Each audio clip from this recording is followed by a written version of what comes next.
Welcome to the world of daily life stories. Don't forget to like and subscribe so you don't miss new stories. Enjoy listening.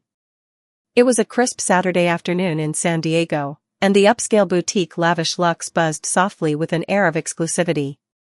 The polished marble floors gleamed under the natural light pouring through the oversized windows, while the faint aroma of expensive candles lingered in the air.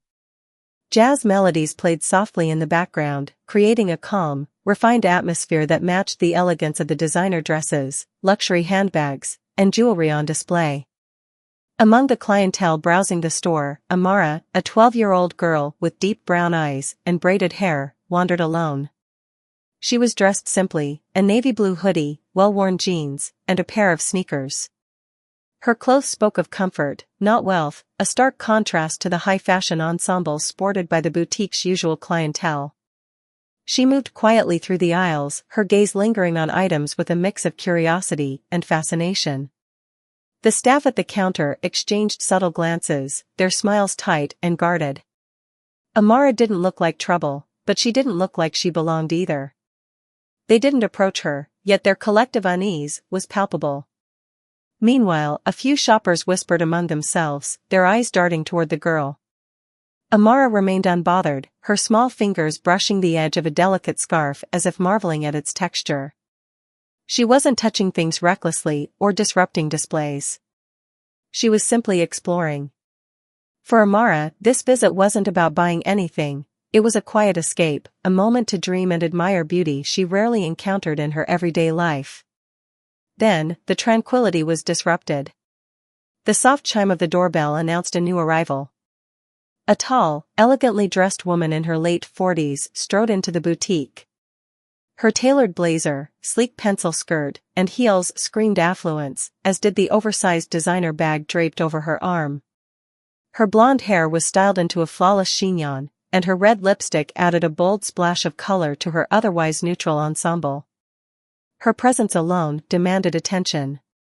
The woman's sharp eyes scanned the store before landing on Amara. Her gaze lingered, narrowing slightly. Amara, now examining a row of handbags, seemed oblivious to the scrutiny. The woman's lips pressed into a thin line before she approached one of the sales associates. "Excuse me," she said, her voice crisp and slightly condescending. "Is that girl supposed to be here?" The associate hesitated, her expression a mixture of discomfort and professionalism. "We welcome everyone, ma'am," she replied diplomatically. The woman frowned, clearly dissatisfied with the answer. "Well, she doesn't look like she's here to shop. Shouldn't someone be supervising her?" Amara finally noticed the exchange, her eyes flicking briefly toward the woman and the sales associate. She said nothing, her face calm but her posture slightly tense. "I'll handle it," the woman declared, not waiting for permission. She walked briskly toward Amara, her heels clicking against the marble floor. "Young lady," she said, her tone a blend of authority and disdain. "What are you doing here?" Amara turned slowly, her gaze steady and unflinching. "I'm just looking," she replied softly, her voice calm but firm. "This isn't the kind of place you just look," the woman snapped. "Do you even understand how expensive these items are? You shouldn't touch anything unless you're planning to buy it." Amara's cheeks flushed slightly, but she didn't back down. "I wasn't touching anything," she said quietly.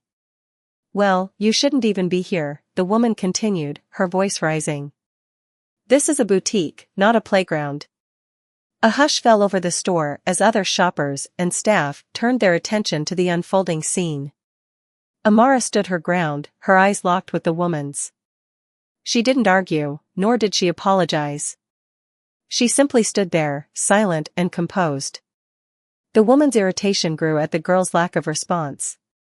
"Where are your parents? Do they even know you're here?" she demanded. Before Amara could answer, the doorbell chimed again. A man entered the boutique, his presence commanding immediate attention. He was tall, with broad shoulders and a tailored suit that fit him perfectly. His dark skin gleamed under the boutique's lights, and his polished shoes made no sound as he walked. His eyes, sharp and observant, scanned the room before landing on Amara. "Amara," he called out, his voice deep and steady. The girl's face lit up, and she quickly moved toward him. "Hi, Dad," she said, her voice soft but filled with relief.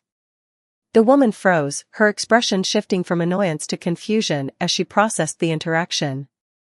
The man placed a protective hand on Amara's shoulder before turning his gaze toward the woman. "Is there a problem?" he asked, his tone polite but carrying an unmistakable edge. The woman hesitated, clearly taken aback. I just thought she was lost," she stammered. "She seemed out of place." "Out of place?" the man repeated, his eyebrow arching. "And what makes you think that?" "Well, I mean," the woman faltered, suddenly aware of the many eyes on her. "I was just concerned. This isn't exactly a store for children." The man's expression remained calm, but his eyes hardened. "I appreciate your concern," he said coolly. "But my daughter has every right to be here." The weight of his words hung in the air, silencing any potential rebuttal. The woman, now visibly uncomfortable, mumbled something incoherent and stepped back. "Come on, Amara," the man said gently, guiding her toward the counter. "Let's take a look at those scarves you liked." As they walked away, the woman stood frozen, her face pale with embarrassment. The sales associates avoided her gaze, focusing instead on assisting the man and his daughter. Amara smiled up at her father as he handed her a scarf to examine. "Thank you," she whispered. He nodded, his expression softening. "You don't need to thank me," he said. "You belong anywhere you choose to be." And with that, the tension in the boutique dissolved, replaced by the hum of normalcy. But the lesson lingered, not just for Amara, but for everyone who had witnessed the exchange. The hum of lavish luxe boutique slowly resumed its rhythm after the tension-filled encounter. Yet, the atmosphere felt different. Eyes darted toward Amara and her father as they moved through the store, whispering behind hands and glancing cautiously, unsure of how to process what had just unfolded. Amara's father, Damian Grant, was no ordinary man. Known in business circles as a strategic genius and a trailblazer in the tech industry, he had built his company, Nexon Dynamics, from the ground up. His calm demeanor and sharp intellect had earned him both respect and a reputation for being unshakable in the face of adversity. But today, he wasn't here as a CEO or a titan of industry. He was simply a father defending his child. Damian crouched slightly to speak with Amara, his tone as gentle as a whisper. "Are you okay? You don't have to let what she said bother you." Amara nodded, but her expression betrayed her. "I'm fine, Dad," she said, her voice quiet. "I just don't understand why she was so mean. I wasn't doing anything wrong." Damian's jaw tightened briefly, before softening again.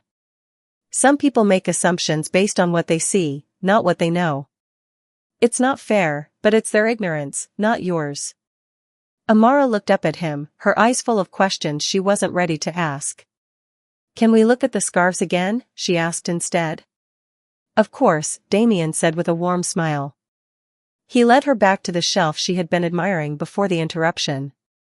Meanwhile, the tall woman, who had now retreated to a corner of the store, watched them with a mix of curiosity and embarrassment.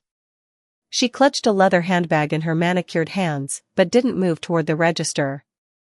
Her earlier confidence had evaporated, replaced by a nervous energy that made her fidget. The sales associates, having witnessed everything, treated Damian and Amara with a new level of attentiveness. One associate, a young woman named Elena, approached with a friendly smile. "Is there anything I can help you with today?" she asked, her tone warm. Amara glanced at her father, who nodded. "Can I see the scarf in blue?" she asked hesitantly, pointing to a display. "Absolutely," Elena replied, quickly retrieving the item and holding it out for her to examine. "This one is made of 100% silk. It's one of our best sellers." Amara ran her fingers over the fabric, her face lighting up with delight. "It's so soft," she murmured. Damian watched her, his expression unreadable. "Do you like it?" he asked. She nodded, but there was hesitation in her eyes. "It's beautiful, but I don't really need it." Damian smiled knowingly. Sometimes, it's okay to have something just because it makes you happy. Elena chimed in. You have great taste. That scarf would look lovely on you. Amara smiled shyly, her confidence slowly returning.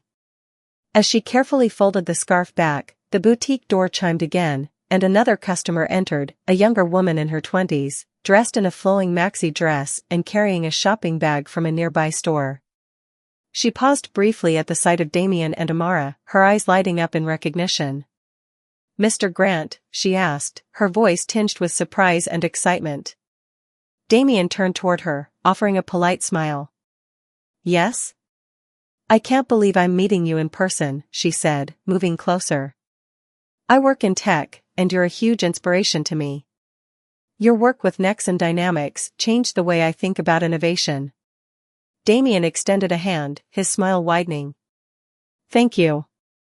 That means a lot. The exchange didn't go unnoticed. The tall woman from earlier stiffened, her eyes widening as realization dawned on her. The man she had treated with such casual disregard wasn't just any father, he was Damien Grant, one of the most influential figures in the industry. The weight of her earlier behavior hit her like a tidal wave. As the younger woman chatted excitedly with Damien, Amara leaned closer to her father. Do people always know who you are? She asked softly. Not always, he replied, squeezing her shoulder gently. And it doesn't matter if they do. What matters is how you treat people, whether or not you know their story. The younger woman eventually thanked Damien for his time and left, her smile lingering as she walked out the door. Amara and Damien returned their attention to the scarves, finally deciding on the blue one she had admired. As they made their way to the counter, the tall woman hesitated before stepping forward. Her earlier arrogance was replaced by a tentative humility. Mr. Grant, she began, her voice shaky. Damien turned toward her, his expression neutral. Yes? I just wanted to apologize, she stammered. I didn't realize who you were, and I may have spoken out of turn earlier. Damien's gaze remained steady, but his voice was calm. An apology is a good start, but it shouldn't take someone's title or position for them to deserve respect. The woman flushed, nodding quickly. You're absolutely right. I'm truly sorry. He nodded, offering no further comment. The woman stepped back, her discomfort palpable. At the register, Elena rang up the scarf while chatting warmly with Amara. You know, this scarf is a perfect choice. It's elegant, just like you. Amara beamed, her earlier discomfort now a distant memory. Damien handed over his card, and within moments, they were walking out of the boutique, the small shopping bag swinging lightly in Amara's hand. Outside, the sun shone brightly, and the crisp air carried the faint scent of ocean breeze. Amara glanced up at her father. Do you think she really felt bad? She asked. I think she learned something today, Damien said thoughtfully. Whether or not she truly changes is up to her, but you don't need to carry the weight of her actions. That's her burden, not yours. Amara nodded, letting the words sink in. She looked at the bag in her hand, her fingers tracing the edge of the ribbon tied around it. Thank you, Dad, she said after a moment. Not just for the scarf, but for everything. Damien smiled, his heart swelling with pride. You're welcome, sweetheart. Never forget that you belong wherever you choose to be. As they walked down the bustling street, hand in hand, the events of the day felt like a distant shadow. For Amara, it was more than a lesson in standing her ground, it was a reminder of her worth, a truth that no amount of prejudice could ever diminish.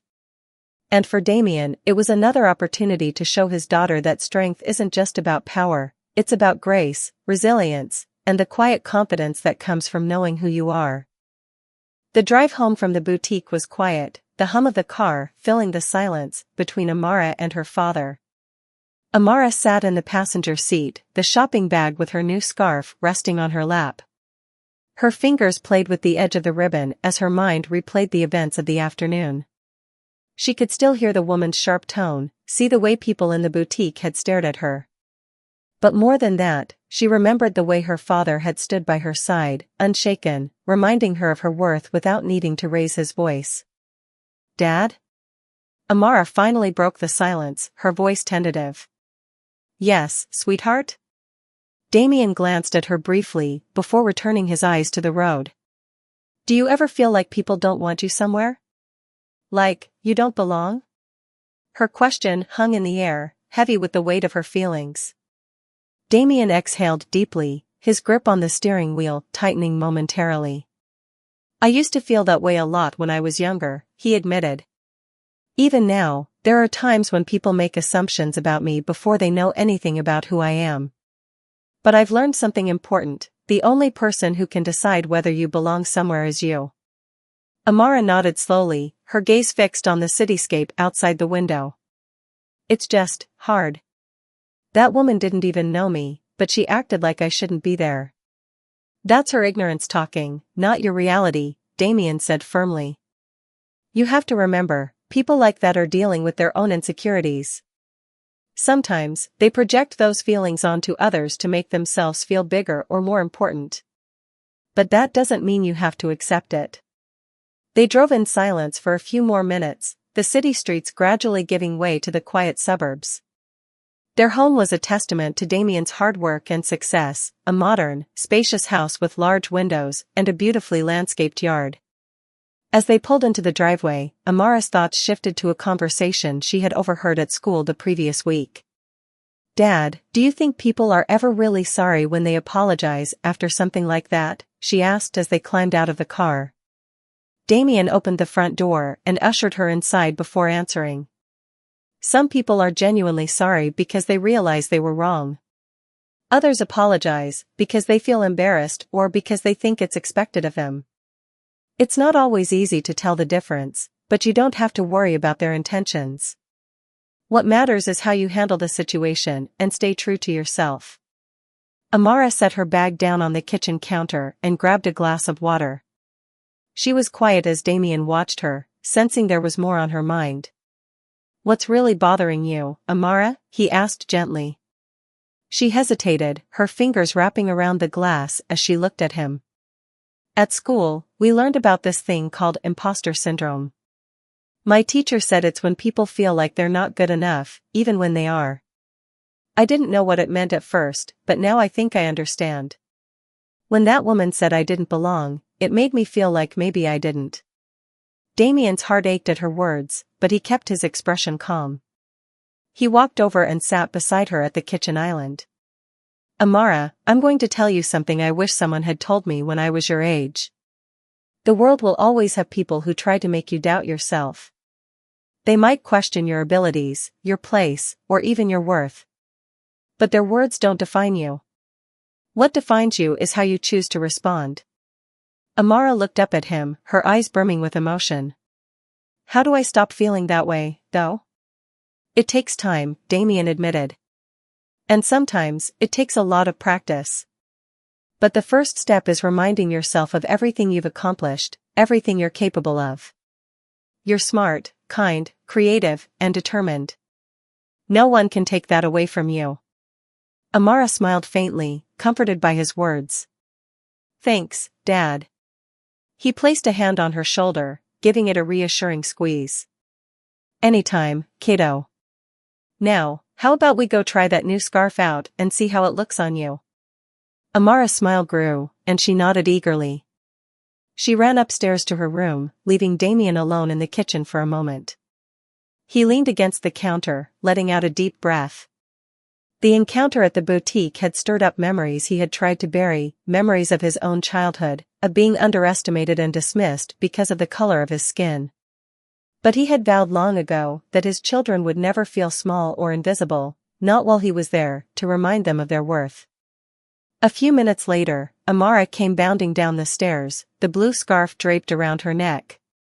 "How do I look?" she asked, twirling for effect. "Like a star," Damien said with a grin. "That color suits you perfectly." Amara beamed, her earlier sadness now replaced by joy. "Can we take a picture? I want to show Grandma." "Of course," Damien said, pulling out his phone. He snapped a few photos of her posing dramatically, both of them laughing as she struck increasingly silly poses. As the evening wore on, the weight of the day's events began to fade. Damien and Amara spent the rest of the night cooking dinner together, watching a movie, and talking about everything from school projects to her favorite books. By the time Amara went to bed, her spirits were fully lifted. But Damien couldn't shake the feeling that there was more he could do to empower his daughter. He sat in his home office, scrolling through emails and thinking about ways to create lasting change. His mind wandered to the boutique and the young sales associate who had treated Amara with kindness. It reminded him that while prejudice existed, so did compassion, and that was something worth nurturing. He opened a new email draft and began typing. The message was addressed to his executive team at Nexon Dynamics. It outlined a new initiative, a partnership with local schools to offer mentorship programs for young students, particularly those from underrepresented communities. The goal was simple but powerful: to inspire confidence and provide opportunities for kids like Amara to see their potential and believe in their dreams. As he hit send, Damien felt a sense of purpose. He couldn't shield Amara from every challenge the world would throw at her, but he could ensure she knew she wasn't alone. And in doing so, he could pave the way for others to feel the same. Upstairs, Amara lay in bed, her new scarf folded neatly on her nightstand. She stared at the ceiling, replaying her father's words in her mind. "You belong wherever you choose to be." The phrase repeated like a mantra, steady and reassuring. For the first time since the boutique incident, she felt a sense of peace, a quiet confidence that maybe, just maybe, she was stronger than she realized. The morning sun streamed through Amara's bedroom window, casting a warm glow on her walls adorned with posters of her favorite books and inspiring quotes. She sat cross-legged on her bed, the blue scarf draped over her shoulders like a cape. It had become more than just a piece of fabric, it was a tangible reminder of her father's unwavering support and her own resilience. Today, she decided, she would wear it to school. Downstairs, the smell of pancakes filled the air as Damien stood at the stove, flipping the golden discs with practiced ease. Amara bounded into the kitchen, her energy as bright as the morning sun. "Morning, Dad," she chirped, sliding onto a stool at the counter. "Good morning, superstar," Damien replied, glancing at her scarf. "You're rocking that look." Amara grinned, tugging the edges of the scarf playfully. "Thanks. I figured it might give me a little extra confidence today." Damien turned off the stove and brought a plate of pancakes to the table. "Confidence comes from inside, but if the scarf helps, wear it proudly." As they ate breakfast, Amara shared her plans for the day, a group project in science, a history quiz, and her hopes of convincing her best friend, Layla, to audition for the school play. Damien listened attentively, offering encouragement and advice where needed. These morning conversations had become their ritual, a grounding moment before the world demanded their attention. After breakfast, Damien dropped Amara off at school, watching as she joined the stream of students heading inside. He noticed how she held her head a little higher today, her steps more purposeful. He smiled to himself, proud of her quiet strength. At school, Amara's scarf quickly drew attention. Layla, her best friend since kindergarten, was the first to notice. "Wow, that's so pretty," Layla exclaimed, running her fingers lightly over the silk. "Where'd you get it?" Amara hesitated for a moment, unsure whether to share the story. But then she remembered her father's words, "You belong wherever you choose to be." "I got it at this fancy boutique downtown," she said, her voice steady. "My dad took me there yesterday." Layla's eyes widened. "That's so cool. You have to take me there someday." Amara smiled, feeling a spark of pride. For the first time, she wasn't afraid to own her experience. As the day went on, the scarf became a conversation starter. Teachers complimented her on it, classmates asked where she got it, and even students she didn't know smiled as they passed her in the hallway. It was a small but powerful reminder that kindness and curiosity could outweigh judgment.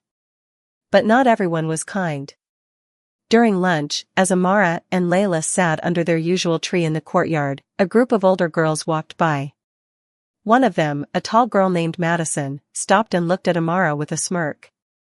"Nice scarf," Madison said, her tone dripping with sarcasm. "Trying to look rich or something?" Layla bristled, ready to snap back, but Amara placed a calming hand on her arm. She met Madison's gaze, her expression calm. "I'm not trying to look like anything," Amara said evenly. "I just like it." Madison blinked, caught off guard by the lack of reaction. "Well, it looks out of place," she muttered before walking away with her friends. Layla turned to Amara, her eyes blazing. "Why didn't you say something? She's such a..." "It's okay," Amara interrupted gently. "She's not worth it." "But she's probably dealing with her own stuff," Amara said, echoing her father's wisdom. "I'm not going to let her ruin my day." Layla sighed, but a smile tugged at her lips. "You're too nice, you know that?" "Maybe," Amara said with a shrug, "but it feels better than being mean." Later that evening, back at home, Amara shared the day's events with her father as they prepared dinner together. She recounted the compliments, the questions, and even Madison's snide remark. "I'm proud of you," Damien said as he chopped vegetables. "You handled that perfectly. It takes a lot of strength to stay calm in situations like that." "I guess," Amara said, stirring the pasta sauce. "It wasn't easy, though. I wanted to say something back, but I kept thinking about what you said, about not letting people make me doubt myself." Damien smiled, his heart swelling with pride. "That's all you, Amara. You're stronger than you know." As they sat down to eat, Damien's phone buzzed on the table. He glanced at the screen and saw an email from the boutique manager, thanking him for his recent visit and offering a private shopping appointment as a gesture of appreciation. The message was polite and professional, but it made Damien pause. He set the phone down and looked at Amara. "What would you think about writing a letter to that woman from the boutique?" Amara frowned, confused. "The mean one?" "Not just her," Damien clarified. "To the whole boutique. Sometimes, sharing your perspective can help people understand why their behavior matters." Amara thought about it for a moment. "You mean, tell them how it felt to be treated like I didn't belong?" "Exactly," Damien said. "It's not about making them feel bad, it's about helping them see things from your point of view. It could make a difference." Amara nodded slowly. "Okay. I think I'd like to do that." After dinner, Amara sat at the kitchen table with her notebook, pen in hand. She wrote carefully, pouring her thoughts onto the page. She described how excited she had been to visit the boutique, how hurt she had felt when the woman treated her unfairly, and how much it had meant to her that her father had stood by her side. She ended the letter with a hopeful message, urging the staff to treat everyone with kindness and respect, no matter who they were or what they looked like. When she was finished, Damien read the letter and smiled. "This is beautiful, Amara. You've written something that could really open their eyes." The next day, they mailed the letter together. As they walked out of the post office, Amara felt a sense of closure. She didn't know if the letter would change anything, but she felt proud of herself for speaking up. In the weeks that followed, Amara's confidence continued to grow. She wore her scarf often, not as a shield, but as a symbol of her strength. She joined the debate team, auditioned for the school play with Layla, and even volunteered to lead a presentation in history class, something she had never done before. One afternoon, as she and Damien were sitting on the porch enjoying the sunset, she turned to him and said, "Dad, I think I finally understand what you meant about deciding where I belong. It's not about where I am or who's around me, it's about knowing that I deserve to be there." Damien smiled, his heart full. "Exactly, sweetheart. You've got it." Amara leaned against him, feeling a deep sense of peace. She knew there would be more challenges ahead, more people like Madison and the woman from the boutique. But she also knew she was ready. With her father's wisdom in her heart and her own strength guiding her, she was unstoppable. Months passed, and life for Amara seemed to flow with a newfound sense of clarity and confidence.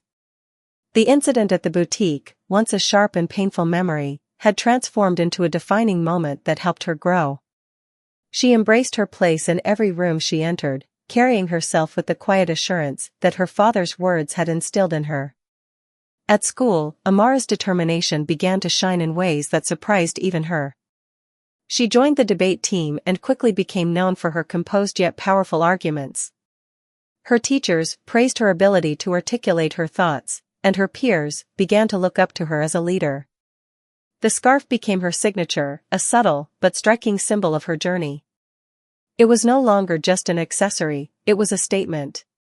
One day after school, as Amara and her best friend Layla walked home, Layla turned to her with a mischievous grin. "You know you're kind of famous now, right?" Amara raised an eyebrow. "What are you talking about?" "I mean, everyone's talking about you," Layla said. "You're like this mystery girl who just decided to be amazing at everything all of a sudden. Debate team, history presentations, the school play, you're doing it all." Amara laughed, shaking her head.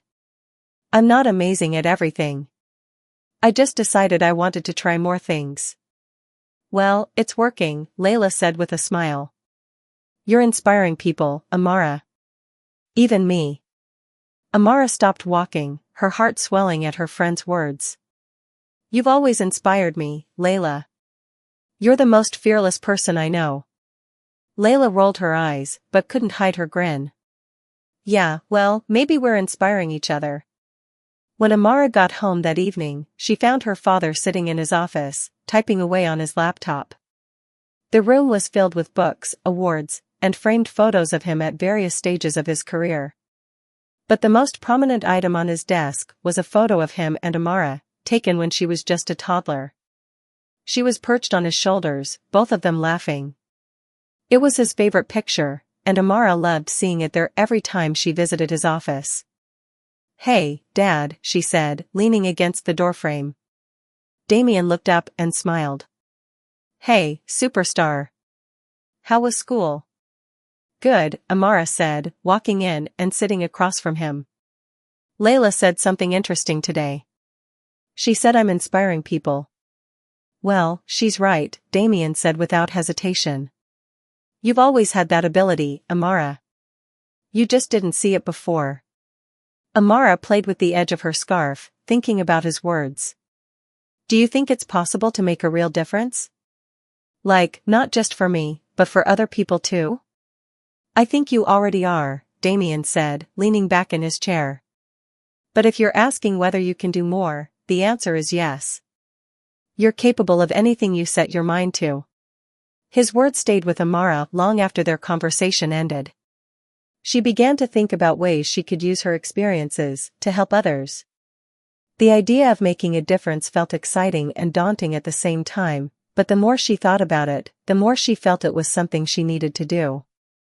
A week later, Amara's school hosted a career day, inviting parents and local professionals to speak to students about their jobs and the paths they had taken to get there. Damien was one of the speakers, and Amara couldn't have been prouder. As he stood in the auditorium addressing a crowd of wide-eyed students, he shared his journey with honesty and humility. "I grew up in a neighborhood where opportunities weren't handed to you," Damien said, his deep voice commanding the room. "I had to work hard for everything I have, and there were times when people doubted me simply because of how I looked. But I learned something important: your value isn't determined by someone else's opinion. It's determined by how you see yourself and what you choose to do with your potential." Amara watched as the students hung on his every word, their expressions shifting between admiration and awe. She could see herself in their faces, remembering how her father's words had lifted her during her own moments of doubt. She felt a surge of pride, not just for him but for the journey they had shared. After the event, several students approached Damien to thank him for his speech. Among them was a boy named Marcus, who Amara recognized from her history class. He was shy and quiet, often keeping to himself, but today he seemed different. "Mr. Grant," Marcus said, his voice barely above a whisper, "thank you for what you said. It meant a lot. I've been struggling with feeling like I don't belong, and hearing your story made me realize I'm not alone." Damien smiled warmly and placed a hand on Marcus's shoulder. "You're never alone, Marcus. Remember, you have the power to shape your own path." Don't let anyone make you feel like you don't belong. Amara watched the exchange, her heart swelling. It was in that moment that she realized the impact her father's words could have on others, and how she could carry that torch forward. Inspired, Amara approached her school's principal the following week with an idea. She wanted to start a club that focused on building confidence and promoting kindness among students. The principal, impressed by her initiative, agreed to support the idea, and within weeks, the club was up and running. They called it the Belonging Project, and its mission was simple: to create a safe space where students could share their stories, celebrate their unique qualities, and learn to uplift one another. Amara led the club with passion and empathy, drawing on her own experiences to connect with her peers. The club quickly grew in popularity, attracting students from all backgrounds. They organized workshops, hosted guest speakers, and even started a peer mentorship program. Amara's leadership became a beacon of hope for students who had once felt invisible or out of place. One day, as Amara stood in front of the club's largest meeting yet, she looked out at the crowd and felt a deep sense of fulfillment. This was more than she had ever imagined, more than just her own journey. It was a movement, a ripple of change that was spreading far beyond her. After the meeting, Damien surprised her by showing up with a bouquet of flowers. "I'm so proud of you, Amara," he said, his voice thick with emotion. "You're making a difference in ways I only dreamed of." Amara hugged him tightly, her heart full. "I couldn't have done it without you, Dad." As they walked to the car together, Amara felt a sense of peace and purpose she had never known before. She had faced judgment and doubt, but she had risen above it. And in doing so, she had discovered the power of her voice and the strength of her spirit. She belonged, not just in any room she entered, but in the hearts and minds of those she inspired. And she knew this was only the beginning.